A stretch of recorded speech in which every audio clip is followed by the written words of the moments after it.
Bonjour.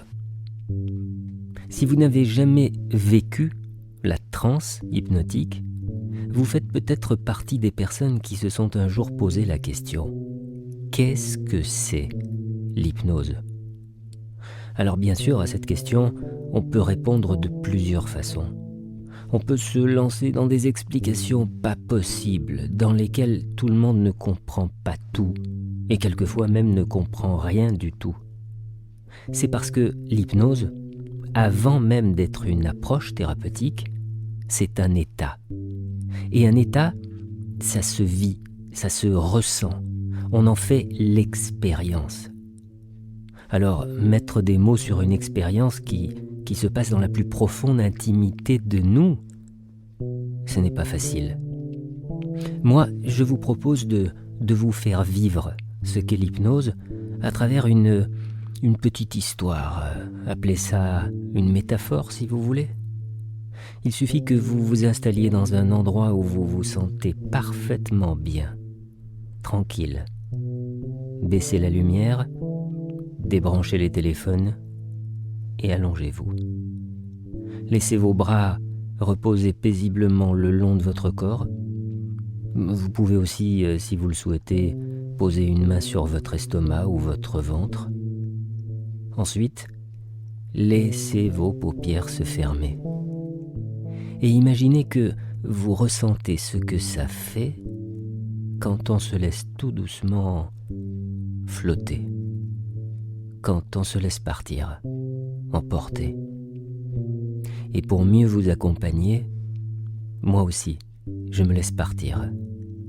Et je fais confiance à mon inconscient pour me laisser d'abord flotter au-dessus de mon divan, au-dessus de mon corps, et puis je me laisse aller là où je dois aller pour chercher ce que je voudrais partager avec vous. Très haut, dans le ciel, je survole le bord de mer en direction de l'est. Je franchis des frontières invisibles. Je survole des petits villages et des petites villes. Et voilà que j'arrive au-dessus d'une grande ville qui s'étend jusqu'au bord de la mer. Je reconnais cette ville. Ça fait longtemps que je n'ai pas arpenté les trottoirs de cette ville. J'en avais oublié la couleur des pierres du centre ancien, les odeurs si particulières des boyaux qui bordent le port, les silhouettes et les visages qui hantent les nuits de cette ville.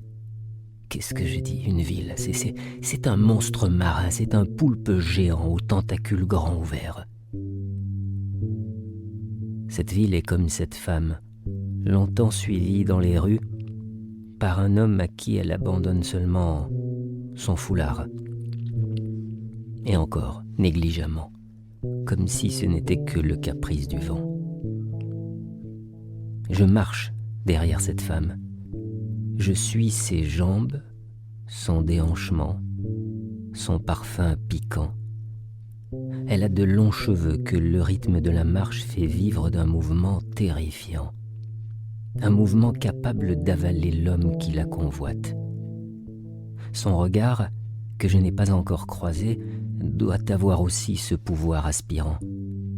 Et le moindre de ses gestes, du plus raffiné au plus vulgaire, et la ville tout entière est douée de cette force.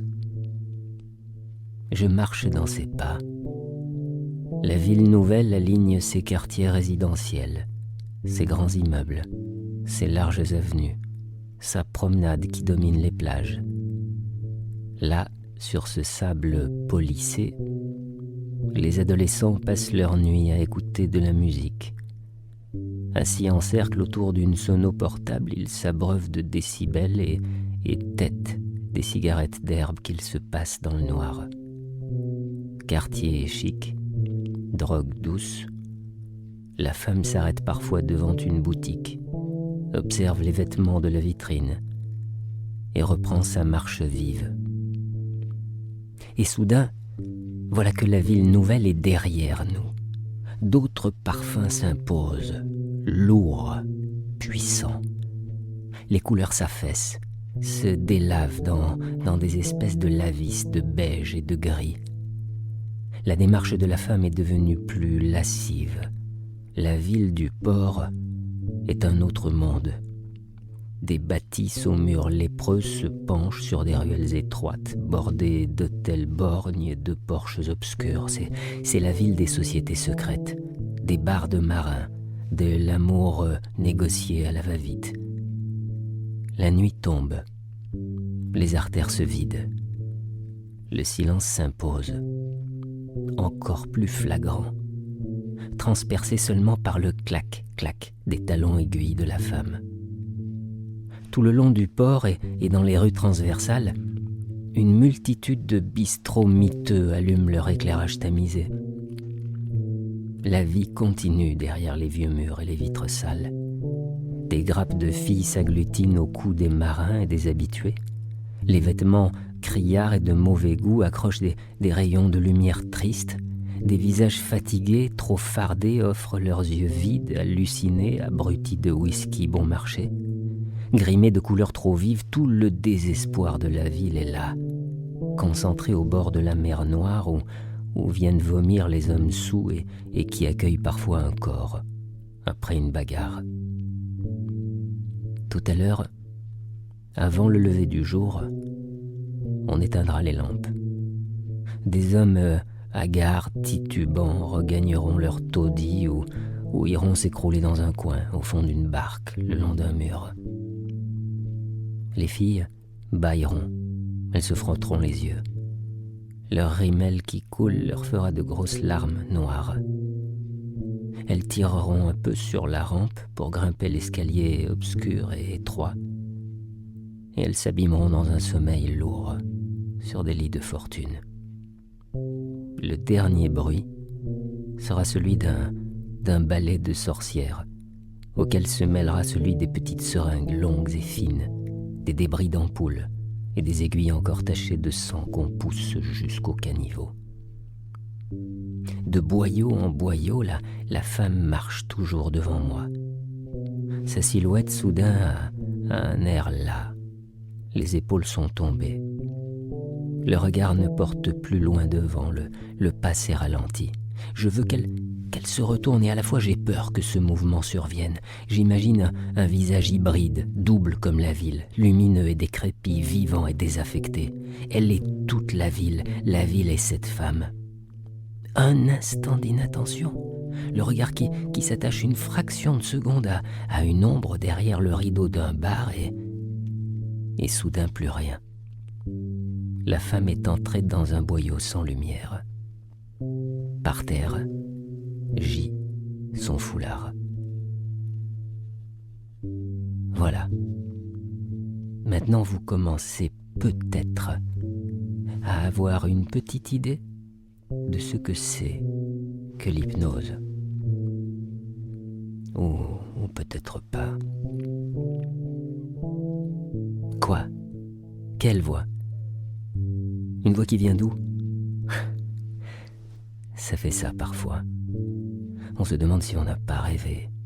On se demande si c'est une hallucination ou non. On finit par se persuader que c'est vrai. Aussi vrai que les mots que l'on entend et la vibration des mots que l'on ressent. Vous savez, comme si notre peau permettait la résonance de la vibration des mots prononcés. Alors, savoir si la voix vient de l'extérieur de nous, ou plutôt de l'intérieur de nous, on se dit qu'il y a sûrement un passage qui lui permet d'aller et venir à sa guise pour nous faire du bien. Il y a d'ailleurs toujours un passage, vous le savez, n'est-ce pas? Comme celui que je vous fais prendre lorsque je repense à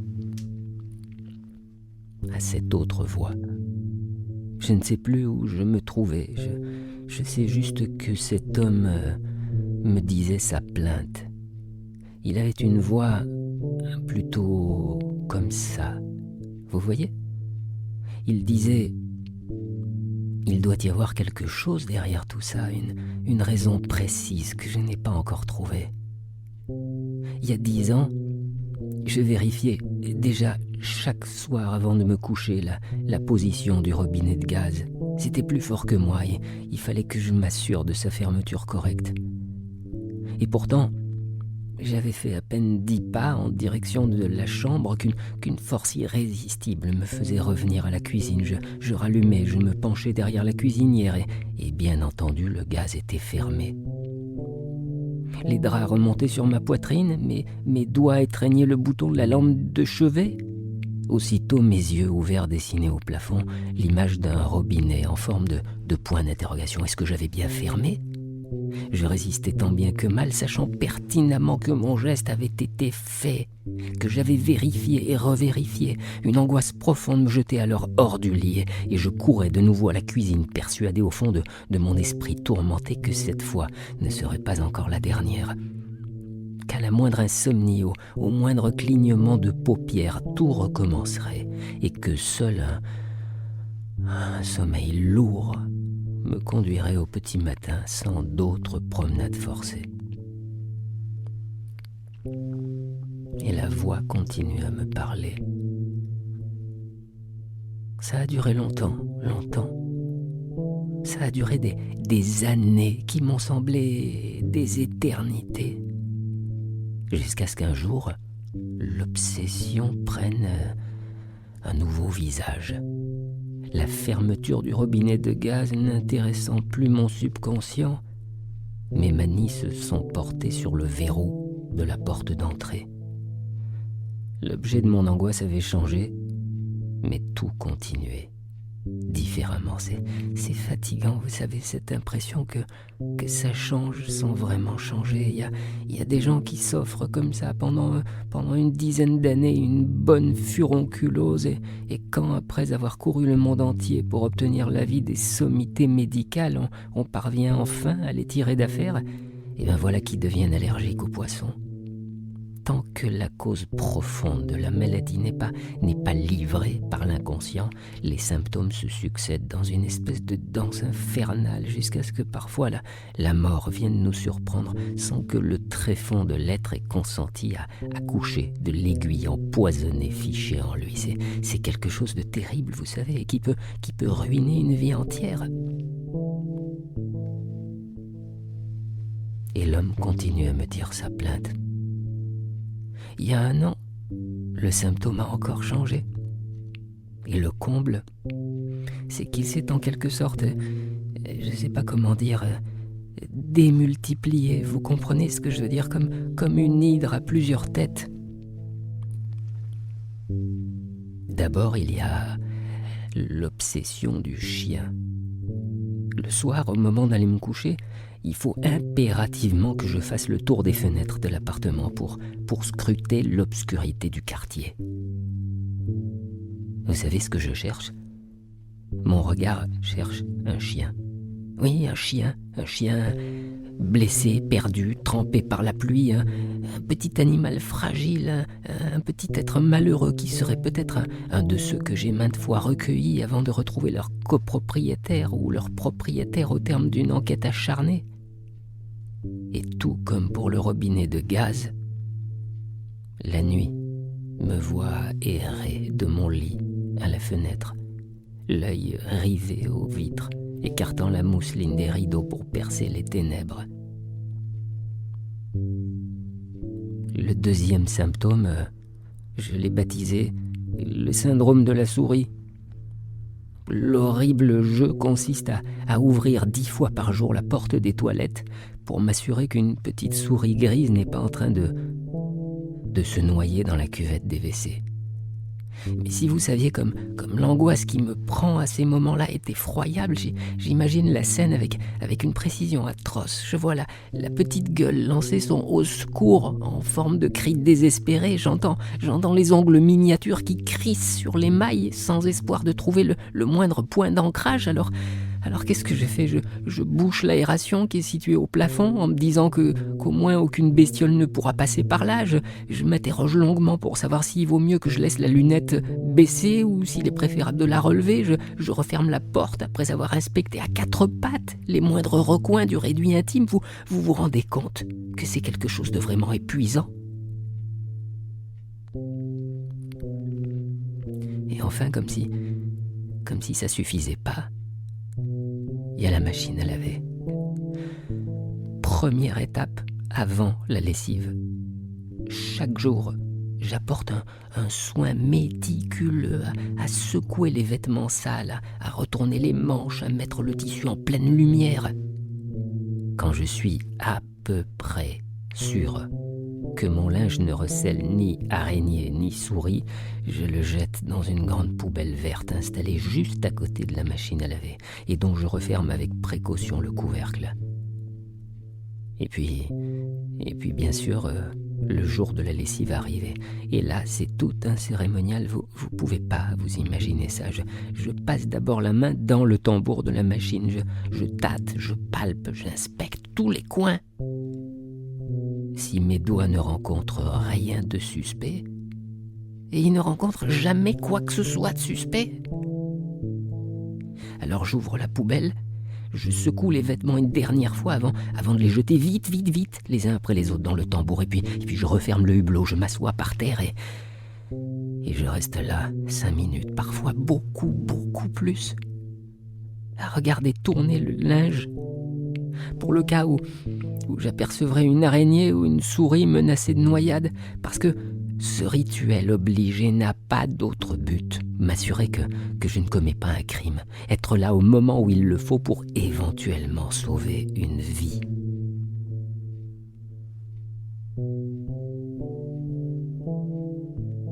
Cet homme me parlait ainsi.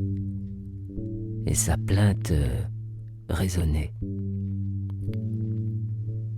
Elle parlait de tous les hommes et de toutes les femmes qui avaient la même plainte et qui souffraient d'être enfermés dans un cercle éternel. Je ne sais pas si vous parvenez à imaginer combien cela peut être usant et à la fois obligatoire, impérieux. À nouveau, l'aspiration irrésistible, le lâcher-prise, le laisser aller. La seule façon d'aller à la rencontre de l'autre moi, de l'autre toi, de l'autre lui. La seule façon de trouver une clé pour sortir du cercle. Pour lui montrer, pour lui prouver qu'on peut sortir du cercle. Et pour ça, s'éjecter d'abord soi-même. Pour pouvoir ensuite entraîner l'autre à la suite de soi.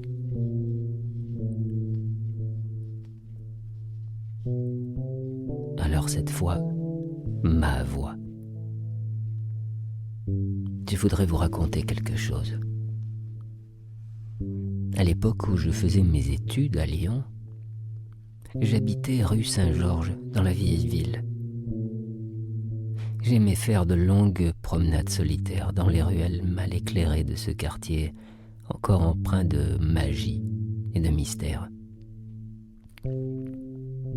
Vous savez, on dit des Lyonnais qu'ils sont renfermés, qu'ils cultivent le goût du secret et des sectes ésotériques. Le climat de brume qui a sévi sur la capitale des Gaules jusqu'à l'assèchement des marais des Dombes explique peut-être ça. Il y a encore de la brume à Lyon. Et en automne ou en hiver, quand la nuit tombait, je me plaisais à hanter les traboules. J'y croisais des êtres dont je ne voyais jamais le visage. Je traînais aussi sur les quais de Saône. Je passais des heures dans le silence des cathédrales. La chambre d'étudiant que louaient pour moi mes parents était habitée. Lorsque j'éteignais la lumière, des bruits ne tardaient pas à se manifester, des grattements furtifs, des courses le long des plinthes, des grignotements, bref, il y avait des souris chez moi. Je me suis tout de suite accoutumé à leur présence et à leur activité nocturne. Parfois, au cours d'une insomnie, je surprenais leur promenade à la lueur d'une lampe. Je restais ainsi allongé à plat ventre sur mon lit, à regarder vivre ce petit peuple craintif, jusqu'à ce que le faisceau de la lampe tremble un peu et sème la débandade. Et aussitôt, les petites boules de poils gris disparaissaient comme dans un dessin animé. Ma chambre avait des barreaux à sa grande et unique fenêtre, de gros barreaux à la peinture écaillée. fichés dans la vieille pierre. Venaient ensuite les vitres, et puis d'imposants volets intérieurs garnis de gonds rouillés. Avec le temps, le bois s'était déformé et les 2 grands panneaux jointaient mal. Le plafond était donc continuellement griffé de la même bande de lumière jaune jetée de la rue par un vieux réverbère. C'était une pâture pour mes yeux lorsque sonnait l'heure du coucher. J'essayais chaque soir de trouver à cet intrus des formes nouvelles, un petit quelque chose de différent, de plus rond ou de plus pointu que la veille. Mais l'imagination refusait, et j'ai passé 1 an avec cette espèce de pieu enfoncé dans mes nuits. Il faut que je vous dise qu'à cette époque, la rue Saint-Georges était une rue morte. Durant la journée, 2 ou 3 commerces aux devantures crasseuses attiraient une clientèle de proximité. Je me souviens vaguement d'une boulangerie-pâtisserie dont la vitrine minuscule offrait au regard un bien maigre et peu ragoûtant étal. J'ai oublié ce qui se vendait dans les autres boutiques. Peut-être d'ailleurs qu'il n'y avait pas d'autres boutiques. Après 19h, 20h au mieux, la rue se vidait et prenait un air sinistre. Des ivrognes butaient sur les pavés, avançaient en s'agrippant aux murs lépreux, lâchaient des rôs profonds, des jurons empâtés. Et il arrivait aussi qu'un couple s'égare de temps en temps dans le boyau. J'observais derrière les vitres sa progression timide, le regard effaré que les amants lançaient aux gueules noires des traboules. À vrai dire, personne n'avait une seule raison valable de se promener la nuit dans la rue Saint-Georges. C'était un univers à part, un monde de rebuts, désincarnés, peuplé la plupart du temps par 2 gros rats qui savaient le territoire peu fréquenté et qui cheminaient donc tranquillement. Je connaissais peu de choses de la vie à cette époque. J'en connaissais tellement peu que je n'étais même pas conscient de donner à autrui l'impression que je sortais de l'œuf. Une nuit, je fus réveillé par un cri effroyable. Dans la pièce peu chauffée, je me retrouvais en un sursaut assis dans mon lit, le corps en sueur. Dans la rue, c'était un silence total. Un silence que j'avais du mal à écouter tellement les battements affolés de mon cœur envahissaient mes tempes et mes tympans. Mes yeux immensément ouverts scrutaient la fenêtre comme si elle allait s'ouvrir sur l'enfer. Mais aucune ombre n'entamait le ray de lumière jaune que jetait le réverbère. Alors, pieds nus, je traversai finalement la pièce. Sans toucher au volet, je balayais du regard le petit coin de rue, sans rien apercevoir. Et je restai ainsi un long moment, mais rien, aucun son, aucun grattement de souris ne vint troubler le vide. Alors, épouvanté ou déçu, je ne sais pas exactement, je finis par me recoucher. Le lendemain, le même scénario se répéta. Un réveil en sursaut, sueur glacée, regard hagard, traversée de la chambre à toute allure. Et cette fois,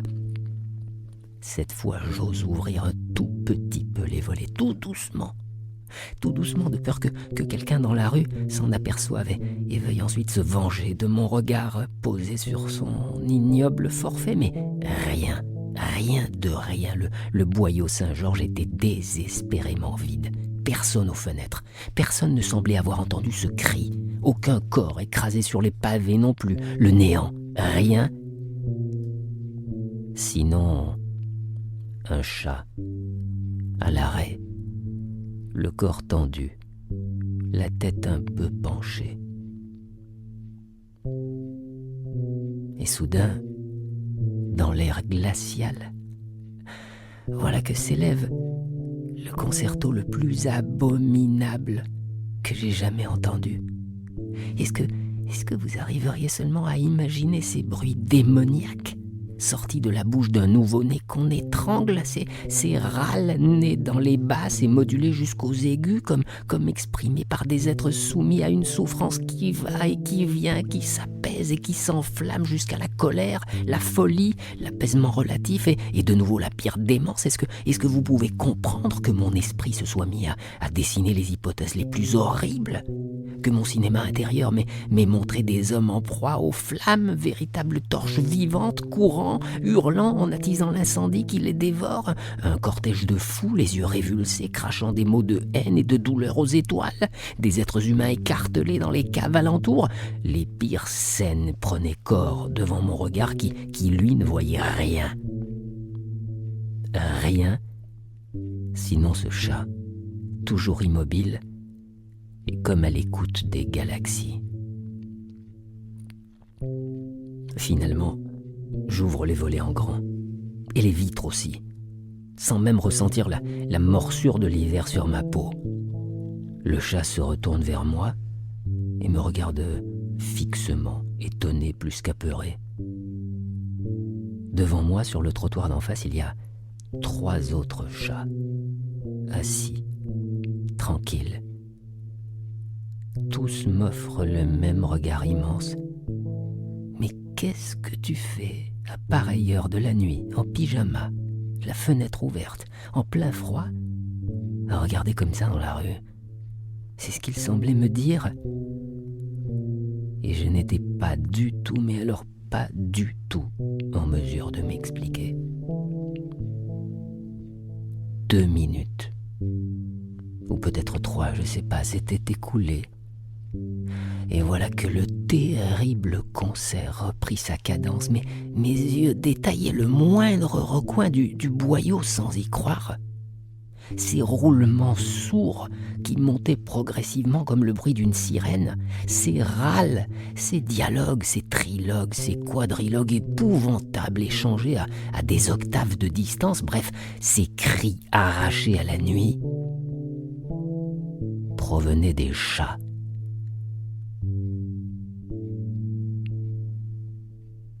Des nuits entières, je suis resté à l'affût derrière mes volets, après le réveil brutal et désormais quotidien. Je passais des heures à épier les ténèbres pour me convaincre que je n'avais pas été le jouet d'une hallucination. J'en arrivais même certains soirs à douter de moi, à douter de mes sens. Comment est-ce que des cris pareils pouvaient sortir de la gueule d'un chat ? Le matin, l'air de rien, j'interrogeais les voisins et les commerçants. « Vous n'avez pas entendu des bruits bizarres cette nuit ?» Les sourcils se levaient, les épaules se haussaient et retombaient. Les gens avaient l'air de fouiller dans leur nuit et ils finissaient invariablement par hocher la tête. Non, rien, juste les chattes en chaleur.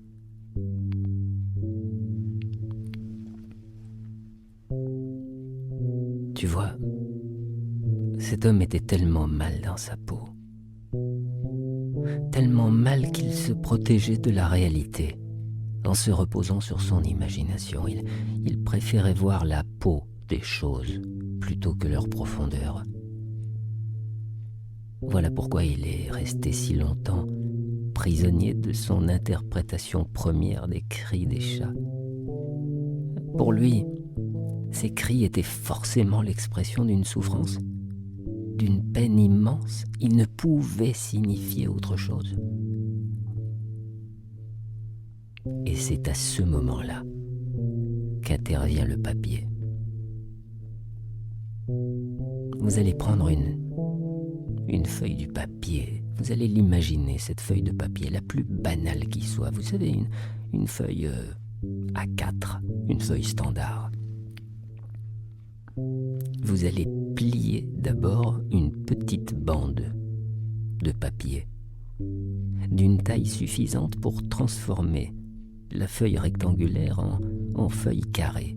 Allez-y, pliez cette bandelette de papier, écrasez bien la pliure avec votre ongle. Vous pouvez aussi, si vous préférez, retourner la pliure dans l'autre sens et écraser à nouveau cette pliure une deuxième fois. Et quand vous avez fait ça, alors à ce moment-là seulement, allez-y, déchirez cette bande de papier. Voilà. Maintenant, vous avez devant vous un carré de papier blanc, une feuille carrée. Et entre votre pouce et votre index, vous allez prendre un angle de ce carré et vous allez le replier sur l'angle opposé. Allez-y avec l'ongle, écrasez bien la pliure. Qu'est-ce que vous avez sous les yeux? Un triangle. Une figure triangulaire. Enfin, vous êtes sûr qu'il y a devant vous un triangle? Vous comprenez déjà que dans l'ombre du triangle que vous voyez se cache un autre triangle. Et si maintenant vous prenez entre votre pouce et votre index un angle de ce triangle et que vous le repliez sur l'angle opposé et que vous écrasez la pliure avec votre ongle, vous vous rendez compte que vous avez toujours sous les yeux un seul triangle. Et pourtant, sous ce triangle apparent, dans l'ombre de ce triangle apparent, il y a 3 autres triangles cachés. Chaque fois que vous replierez ce triangle en deux, vous croirez faire un pas supplémentaire, alors qu'en fait, vous faites beaucoup plus que ça. Est-ce que ça ne vous fait pas penser à cette somme d'efforts que nous croyons devoir déployer pour réaliser des actions, alors que les choses peuvent se passer tellement légèrement, tellement naturellement, sans aucun effort? Par exemple, quand une personne très angoissée m'explique comment elle est vraiment très angoissée, et que je lui demande si cela pourrait faire partie de ses schémas mentaux d'imaginer, mais juste d'imaginer, qu'elle pourrait vivre en étant moins angoissée de 1%, juste 1%. Alors peut-être que la personne n'a pas compris la question, peut-être qu'elle a retenu juste 1% et elle se dit que 1%, bon, c'est pas grand-chose, alors elle répond la plupart du temps que oui, que bien sûr elle parvient à imaginer ça et qu'elle pense que ça serait possible et déjà, dans sa vie quotidienne, elle va ressentir les effets de ce 1% d'angoisse en moins. Ou plutôt devrais-je dire qu'elle va ressentir les effets de ce 1% de tranquillité d'esprit en plus. Peu importe. L'important, c'est que lorsqu'elle a pris conscience de ce 1% d'angoisse en moins dans sa vie quotidienne ou de ce 1% de tranquillité d'esprit en plus, elle se dit prête à imaginer, mais juste imaginer, que sa vie pourrait être encore meilleure si elle se laissait aller à imaginer qu'elle laisserait derrière elle 2% d'angoisse, qu'elle s'allégerait juste de 2% de cette angoisse, et 2% vraiment, elle reconnaît que c'est pas grand-chose, et puis c'est aussi 2% de tranquillité en plus, 2% de légèreté en plus, et surtout, elle se rend compte que les choses ont réussi à changer 2 fois plus vite que la première fois, 2 fois plus vite, et que cela s'est fait tellement naturellement, tellement légèrement, sans même qu'elle ait besoin d'y penser. Alors après, comment voulez-vous ne pas avoir envie de garder quelque part en soi, tout au fond, au chaud, à l'abri, cette image, ce symbole, cette figure du triangle que l'on plie en deux, sans se rendre compte que, dans l'ombre du triangle, un autre triangle est né. Vous savez, ça me fait irrésistiblement penser à cette phrase de Jean Giono. C'est une phrase tellement belle et aussi tellement magique. Magique parce qu'elle est comme les petits triangles, elle travaille toute seule, au fond de nous. Elle nous fait avancer naturellement vers ce qui nous fait du bien. Cette phrase, elle pourrait vous accompagner. Écoutez-la. Ils bâtissent avec des pierres, et ils ne voient pas que chacun de leurs gestes pour poser la pierre dans le mortier est accompagné d'une ombre de gestes qui pose une ombre de pierre dans une ombre de mortier. Et c'est la bâtisse d'ombre qui compte. Vous voulez que je vous accompagne encore plus loin? Alors, vous allez penser à une autre feuille de papier. Une grande feuille, cette fois une très grande feuille. Comment? Où est-ce que vous allez trouver une feuille comme ça? Moi, j'aurais tendance tout de suite à repenser au lendemain de Noël. Vous savez, juste après que les enfants ont ouvert leurs cadeaux. Le sol est couvert de papier cadeau de toutes les tailles. Et je pense à ce papier-là. Les surfaces sont grandes. Et après l'enthousiasme de l'ouverture des paquets, après les exclamations de joie, il arrive que la tension retombe un peu. Alors le calme revient dans la maison, les enfants sont à genoux, par terre, ils ont trouvé des crayons de couleur ou des feutres, je sais pas, et presque en silence, on s'en donne à cœur joie, en dessinant sur des surfaces aussi inhabituellement grandes. Vous savez, sur ces grandes feuilles-là, on peut dessiner, on peut peindre, on peut aussi écrire. On peut même laisser la main écrire ce qu'elle écrit sans forcément savoir ce qu'elle écrit. Vous pouvez aussi vous laisser écrire une phrase sans savoir ce qu'elle signifie. Ou vous pouvez savoir ce qu'elle signifie sans savoir que vous l'avez écrite. On peut vraiment faire beaucoup de choses sur une grande feuille de papier comme ça. Le plus important, c'est que tout ce que l'on met sur le papier, c'est une confidence que nous faisons au papier. Vous comprenez ça? Quelque chose qui sort de nous et que nous couchons, que nous fixons sur le papier, à l'extérieur de nous. Alors maintenant que vous avez fait ça, vous allez rouler cette feuille de papier. Allez-y, roulez-la entre vos mains. Faites-en un rouleau de papier. Et là, ça devient magique. Vous allez fermer un œil et vous allez approcher l'une des extrémités de ce rouleau devant l'autre œil. Regardez dans le cylindre du rouleau. Et vous aurez l'impression alors de voir toute votre histoire de très près, comme si vous la regardiez derrière un microscope. Et puis après, si vous retournez ce rouleau et que vous posez devant votre œil l'autre extrémité du rouleau, alors là, vous allez regarder votre histoire comme si elle se trouvait très loin de vous, tout là-bas au fond, à l'horizon, ça. Est-ce que vous voyez à peu près où je voudrais en venir? Ça me fait penser à un homme ou une femme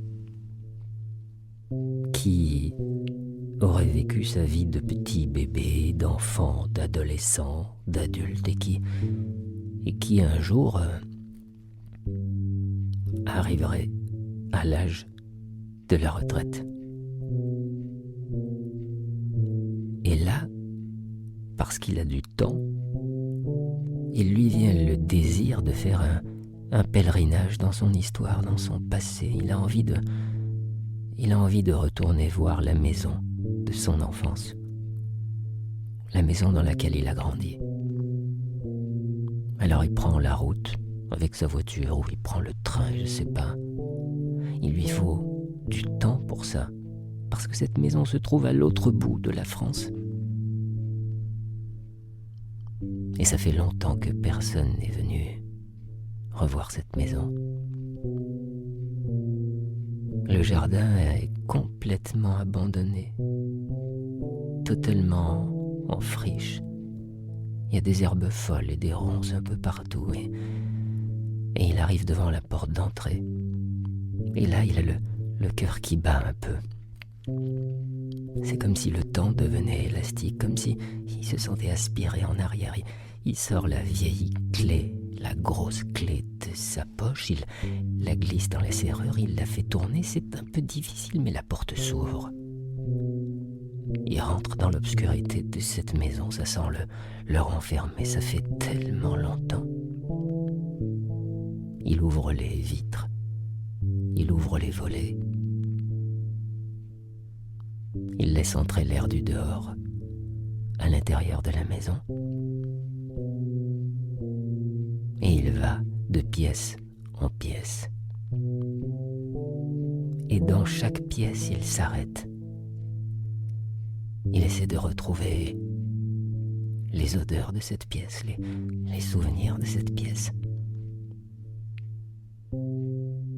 Et comme ça, il parcourt la cuisine, la salle à manger, le salon,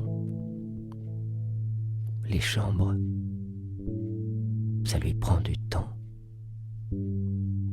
Et voilà qu'un moment arrive forcément où il se retrouve devant la porte du grenier. Il ouvre cette porte. Et là, oh là là là là là là, c'est plein de poussière, de toiles d'araignée, des générations d'hommes et de femmes ont entassé tellement de choses à cet endroit, des cartons, des caisses, des malles. Quelquefois, il y a des mots écrits sur une caisse ou une malle ou un carton et d'autres fois, il n'y a rien d'écrit. Est-ce que c'est l'intuition de cet homme ou de cette femme qui le conduit jusqu'à cette caisse-là ou cette malle?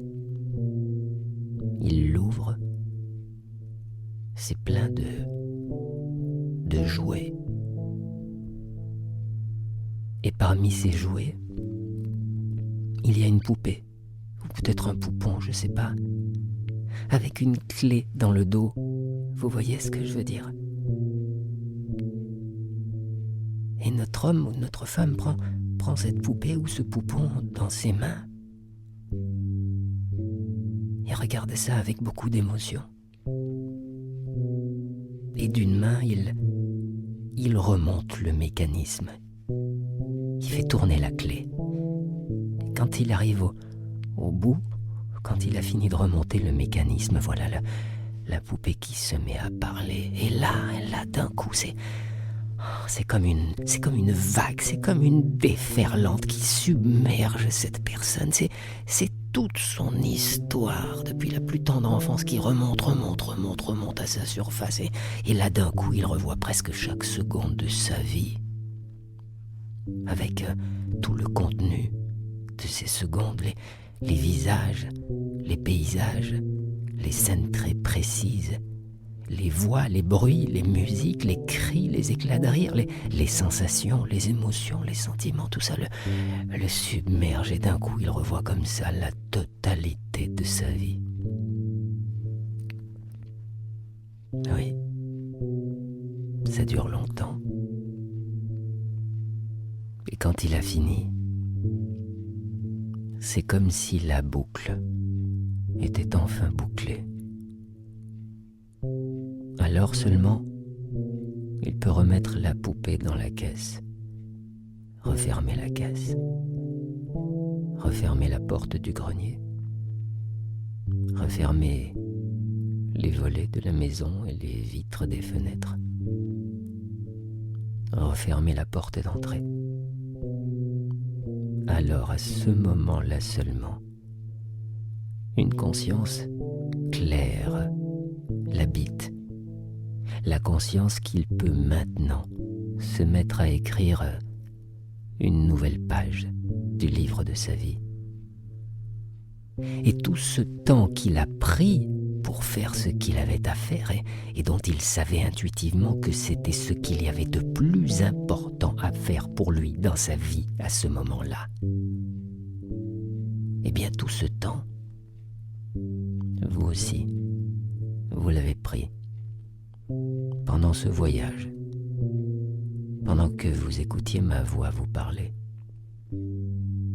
Et parmi toutes les choses importantes que vous rapporterez avec vous, la plus importante de toutes, c'est que vous rapportez chaque fois un peu de lumière. De la lumière qui éclaire le chemin de vie que vous avez déjà parcouru et qui vous permet de vous souvenir, de toujours mieux vous connaître, vous comprendre, vous réconcilier, vous pardonner quelquefois. Et puis vous rapportez aussi de la lumière pour éclairer le chemin de vie qu'il vous reste à parcourir, pour le rendre plus beau, plus sûr, plus clair. C'est ça qui vous permet à vous aussi de ressentir ou de comprendre, je ne sais pas, tout à fait intuitivement que le moment est toujours venu pour vous, maintenant, d'écrire une nouvelle page du livre de votre vie. Alors seulement, ma voix peut appeler toutes les parties de vous, le corps, l'esprit, le conscient, l'inconscient, le bébé, le petit enfant, l'adolescent, l'adulte. Ma voix les appelle et les invite à se rassembler, à se réunir, à se réconcilier, à ne faire plus qu'un homme ou une femme qui maintenant s'apprête à prendre le chemin du retour. Et ce retour se fait plus reposé, plus détendu, en pleine possession de toutes vos facultés physiques, intellectuelles et bien davantage. Vous vous amusez à redessiner une frontière entre votre corps et ce sur quoi vous êtes allongé. Vous pensez à la voile du bateau qui se gonfle quand il y a du vent et de la même façon vous gonflez votre poitrine. Allez-y, gonflez, gonflez, gonflez. Vous sentez ce que ça fait quand on gonfle ainsi sa poitrine et alors seulement vous pouvez laisser vos paupières choisir le moment où elles voudront s'ouvrir à nouveau, ici et maintenant, parce que tout va bien.